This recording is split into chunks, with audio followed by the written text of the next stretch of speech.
Salut à tous, aujourd'hui on se retrouve non pas avec un nouveau thé mais avec une nouvelle tasse pour discuter un petit peu de Gladiator et revenir sur cet épisode de la réserve avec quelques précisions génériques.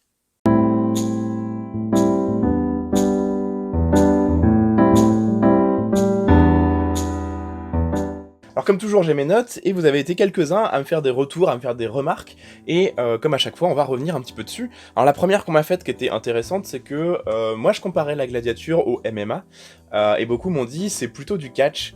Je suis à la fois d'accord et pas d'accord. Dans le sens où le catch tout est plus ou moins scripté, c'est une forme de théâtre le catch. Alors effectivement dans la gladiature il y a une forme de spectacle, on joue pour le spectacle et pas forcément pour l'efficacité, alors que le MMA va peut-être plutôt jouer sur l'efficacité, mais au catch, entre guillemets, c'est du faux. C'est du faux et c'est un peu prévu par avance, ce qui n'est pas du tout le cas de la gladiature. Je pense qu'on peut considérer que c'est un mélange entre le catch et le MMA si vraiment on devait trouver des parallèles. Il y en a qui m'ont dit aussi, on pourrait penser que c'est du foot, vu la starification des gladiateurs et les montants astronomiques qu'ils touchaient, enfin les sommes astronomiques qu'ils touchaient. C'est pas tout à fait faux non plus, enfin voilà. C'est la comparaison avec le MMA, elle a été faite pour que vous compreniez l'idée en fait, que c'est du vrai combat où vraiment il y a des blessures qui se font parfois, mais ça reste, on met pas à mort les combattants de MMA en fait. Donc voilà, c'est juste cette comparaison là qui était importante. Ensuite, chose importante effectivement, je n'ai pas pu tout dire. Vous avez été nombreux à me faire des petites remarques, quelques-uns du moins, parce que en fait j'ai eu assez peu de remarques sur Gladiator, contrairement à ce à quoi je m'attendais. Mais vous avez été quelques-uns à me faire des remarques en me disant oui, t'as pas parlé de ceci, t'as pas parlé de cela. Effectivement, le problème c'est que Gladiator c'est riche en erreurs historiques et je pouvais pas forcément tout aborder. C'était vite compliqué de tout aborder. Donc par exemple, je parle pas du tout des costumes d'Afrique du Nord comme on le voit au début du film quand ils sont avec quand Maximus est récupéré par Proximo, qui correspondent évidemment pas beaucoup à ce qui se faisait à l'époque. J'ai pas parlé non plus de tout ce qui avait été beaucoup abordé dans les vidéos que je recommande, notamment les vidéos de Laurent Turcot de l'Histoire nous le dira sur la gladiature, brossent déjà un portrait de la gladiature qui est extrêmement intéressant, avec des données politiques, avec des données sociales, et j'ai pas voulu, encore une fois, le but de la réserve, c'est pas de redire ce qui a déjà été dit sur internet, sur d'autres programmes, mais d'apporter quelque chose de nouveau pour ce qui est du matériel et de la crédibilité de l'image. Donc pour les compléments de type le pouce en l'air ou le pouce baissé, de type la phrase Morituri t'es salutante, allez voir la vidéo de Laurent Turcot que je vous mets dans la description et que je vais vous remettre ici parce qu'elle est vraiment intéressante et que j'aime beaucoup le travail de Laurent Turcot en plus de ça. Voilà. Donc oui, effectivement, je n'ai pas parlé de tout, je ne peux pas parler de tout dans la réserve, c'est toujours la même chose, je suis obligé de faire des choix, et malheureusement c'est comme ça, mais n'hésitez pas à continuer à m'en parler dans les commentaires parce que ça donne lieu à des discussions qui sont souvent intéressantes. Alors ensuite, il y a eu des discussions diverses et variées sur les origines de... En fait, dans la gladiature à l'heure actuelle, c'est un sujet qui est très très étudié, mais par peu de personnes. Et elles sont pas forcément d'accord entre elles. Moi, je suis beaucoup les travaux de Brice Lopez et de la famille Lopez de manière générale, qui sont à l'origine de la société Acta Archeo, qui est extrêmement intéressante. Quand vous voyez aujourd'hui, peut-être facilement les 3/4 des spectacles historiques autour de la gladiature, c'est Acta Archeo aujourd'hui en France, même s'il y en a d'autres qui font des choses vraiment intéressantes. Je me suis basé sur leurs travaux parce que ce sont des travaux qui, pour moi, sont à la fois crédibles, correspondent aux sources et c'est très documenté, ils sortent des livres, ils ont des vrais discours, ils font des stages. D'ailleurs, si ça vous tente, je vais vous mettre les liens dans la description encore une fois d'Acta Archeo pour que vous puissiez aller voir les stages de gladiature parce qu'on peut faire des stages de découverte de la gladiature aujourd'hui en France et c'est extrêmement intéressant. J'en ai fait un moi-même et c'était vraiment très très chouette. Et en plus de ça, ils connaissent leur affaire donc je me base beaucoup sur leurs travaux à eux. Ça veut pas dire que tout le monde est d'accord avec eux, ça veut dire que pour que moi j'estime que leur démarche et leurs hypothèses sont crédibles et que j'ai envie de les suivre tout simplement. Une de ces questions qui s'est posée, qui est probablement celle la plus intéressante qu'on m'ait posée en commentaire, c'est la question du cursus des gladiateurs. Parce que j'explique que on commence par être provocateur, et ensuite on choisit diverses spécialités, et on se dirige vers l'une ou l'autre spécialité, en fait, mirmillon, thrace, rétière, que sais-je. Et c'est quelque chose qui est débattu, voilà. Moi, c'est quelque chose dans lequel je crois. Alors attention, j'y crois pas parce que c'est une conviction profonde, parce que l'histoire ça fonctionne pas comme ça, mais j'y crois parce que je trouve que les sources vont enfin, en tout cas, je pense que les sources vont dans ce sens-là. Mais attention, je parle pas d'un cursus de type on commence par Provocator, après on fait Trace, après on fait Myrmillon, après on fait... Non, on est d'abord Provocator et on apprend comme ça. D'ailleurs, il y a beaucoup de morts chez les Provocators parce que justement... Enfin, voilà, il y a une espèce de rapport apparemment entre le fait qu'on soit Provocator, qu'on soit jeune gladiateur et qu'il y ait beaucoup de morts. C'est ce que j'explique dans la vidéo. Donc du coup, on peut penser qu'on commence par être Provocator et ensuite on choisit des spécialités.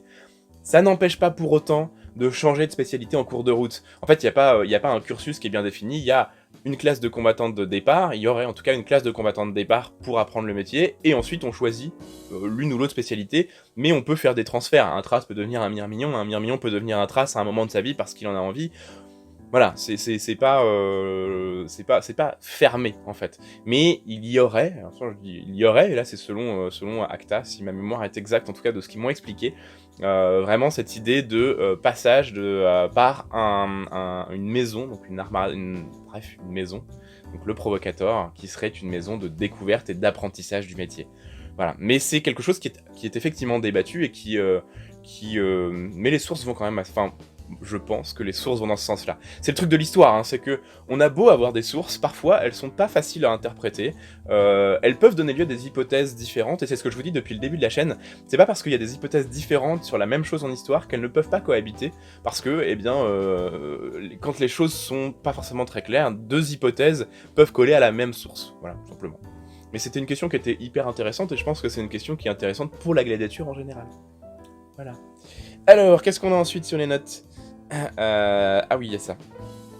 Il y a la bienveillance de la lumière, et c'est quelque chose sur lequel je voulais revenir. Regardez, je vais changer ma tasse, parce que comme ça je peux parler avec ma main. Vous êtes quelques-uns à m'avoir dit que je parlais beaucoup avec les mains, je suis désolé, c'est quelque chose que je fais beaucoup. Et c'est la vie. Voilà, j'ai une très belle tâche histoire applique. Non, blague à part, merci pour votre bienveillance concernant la lumière, parce qu'effectivement j'ai eu des soucis de lumière sur Gladiator, je vous avais prévenu, et vous avez été nombreux pour le coup à me dire mais non, la lumière elle fonctionne bien, c'est pas si choquant que ça donne un grain particulier, ça fait un peu rétro. Et j'étais surpris, mais en fait vous avez vraiment été très bienveillant par rapport à ça, merci beaucoup parce que ça me faisait beaucoup stresser évidemment, et vous avez été très cool, donc je voulais me remercier pour ça. Alors ensuite on passe tout de suite, on va faire un vlog très très court aussi parce qu'il n'y a pas de grand débat à avoir sur cette retour sur Gladiator, j'ai eu globalement des bons retours donc c'est plutôt chouette. Quelques informations sur la chaîne, je baisse la tête parce que mes notes sont là. Quelques informations sur la chaîne, le coup de... Je voulais le faire déjà avant mais le coup de la lumière ça m'a définitivement achevé et donc j'ai décidé de changer tout mon matériel d'image. Faut savoir, depuis le début de la chaîne, je tourne avec un 1200D de Canon pour ceux qui connaissent et l'objectif de kit 18-55. C'est pas terrible, en plus de ça je suis en basse lumière donc c'est très très compliqué, donc là du coup je vais investir grâce à la sponsor que j'ai faite sur la vidéo précédente, sur le top 10, évidemment j'ai été payé pour ça et je vais pouvoir investir dans du matériel d'image et c'est pour ça que vous avez subi cette pub en début de vidéo, c'est pour que je puisse changer l'image et que la réserve soit plus belle. En plus de ça j'ai entièrement refait le décor de la réserve, vous allez voir il y a 2 décors de la réserve maintenant et des décors qui sont refaits, qui seront à la fois plus riches et un peu plus cadrés. Normalement la prochaine réserve, il devrait y avoir tout ça qui va être mis en place, donc vous allez pouvoir voir ça. Ensuite, évidemment, encore une fois, on va continuer le cycle Ridley Scott, donc je rappelle que les 2 prochains films seront Robin des Bois et Kingdom of Heaven, qui vont nous apporter des choses très différentes, très très différentes. J'ai hâte de faire les 2 pour des raisons très différentes aussi. Mais en tout cas, j'espère que vous les apprécierez autant. Kingdom of Heaven m'est énormément demandé. Je m'y attendais pas forcément, mais vous êtes nombreux, probablement au moins une quarantaine à m'avoir demandé quand est-ce que j'allais le faire. Donc rassurez-vous, c'est très très bientôt, ça arrive là, avant la fin de l'année forcément, puisque je pense que je sortirai un épisode en novembre et un épisode en décembre. Voilà. Et enfin, pour terminer, comme d'habitude, merci à tous ceux qui me soutiennent sur Tipeee, c'est aussi grâce à vous que je peux investir dans du nouveau matériel pour la chaîne, et c'est vraiment très très précieux. Je vais mettre peut-être un peu de côté YouTube qui est moins intéressant pour moi et je commence à avoir beaucoup de manières de me soutenir, donc je laisse le Utip ouvert mais j'en parlerai peut-être un peu moins. Il y a toujours le Etsy sur lequel je vais prochainement mettre de nouveaux articles, notamment des choses qui ne sont pas des armes et des couteaux, donc à ce moment-là je mettrai des infos sur les réseaux sociaux, n'hésitez pas à me suivre sur Twitter sur lequel je suis assez actif, et je développe l'Instagram en ce moment pour rappel, donc il y a au moins une publication certaine tous les mardis vers 17h, et vous en aurez d'autres de toute façon dans la semaine en fonction de ce que j'ai envie de poster, mais j'ai prévu des choses un petit peu rigolotes, au moins jusqu'au printemps. Voilà, encore une fois, merci à tous de me suivre, on se retrouve très rapidement pour de nouvelles vidéos. Moi je travaille sur énormément de choses différentes actuellement, notamment des gros projets pour le CNC, des gros projets sur de nouvelles émissions, et évidemment continuer à faire évoluer Histoire Appliquée, puisque ça fait désormais 1 an, depuis le 16 octobre, ça fait 1 an qu'Histoire Appliquée existe. On est quasiment aux 50 000 abonnés, alors j'ai pas forcément poussé, j'aurais pu, mais j'ai pas voulu le faire, pour des raisons que je ne m'explique pas. J'ai pas voulu pousser aux 50 000 pour la première année, parce que voilà, mais on y va gentiment. 50 000 abonnés en 1 an, c'est vraiment cool, et c'est grâce à vous. Merci encore, n'hésitez pas à vous abonner si le programme vous plaît, n'hésitez pas à partager cette vidéo, ou n'importe quelle vidéo qui vous plaît, et ensemble, on va aller encore plus loin. N'oubliez pas, l'histoire est vivante.